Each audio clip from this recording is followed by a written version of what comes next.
about an hour or so into the project, and we've discovered some things that we didn't like. A lot of those shims were crammed all the way all on this damn thing, so we took it completely apart. Luckily, everything looks pretty good in there. Gonna put a new center section in it. Brakes look great. You know, for drum. Everything looked like someone had put a bunch of money into this, getting it refreshed the best they could.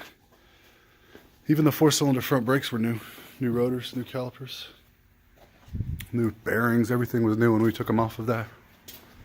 So now that we've got it off, I'm gonna wait for him to get done playing around back here so I can lower this down, get the weight off of it so I can get that spring unloaded, get that spindle off of there, and put the V8 spindle on the place, get rid of the 4-cylinder sway bar, all of the backing plates, put all the V8 components on that.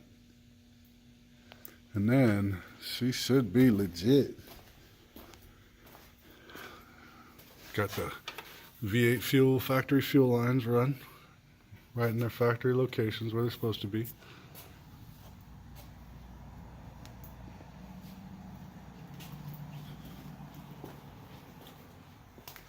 Another hour or so, we should have this go back together.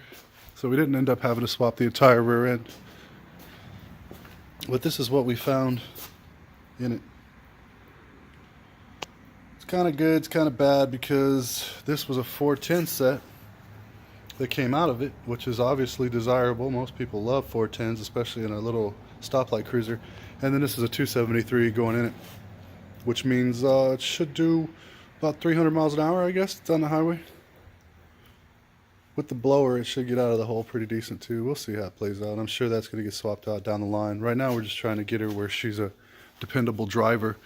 And when you have these floating around, when you got chunks in your rear end, that's not much of a dependable driver. All those shims fell out.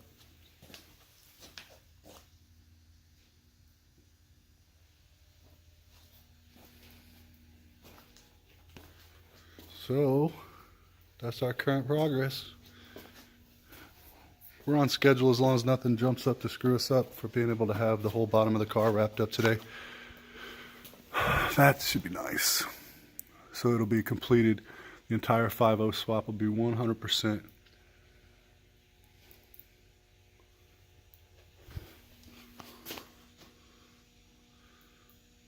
Especially with that supercharger going on it. We definitely don't want the small 4-cylinder brakes responsible for calming this pig down when it's up to top speed. So this is our attempt to make it as safe as humanly possible and reliable, because it's no fun having your stuff broke down all the time. We need something that's going to run for a long time to come, as long as it's properly maintained. So hopefully when she comes off the lift today, it should be one of the last times it has to actually go on the lift for any bottom work. And then we're on to finishing off the interior and finishing assembling the body. Man, this is a cool car. Look at that.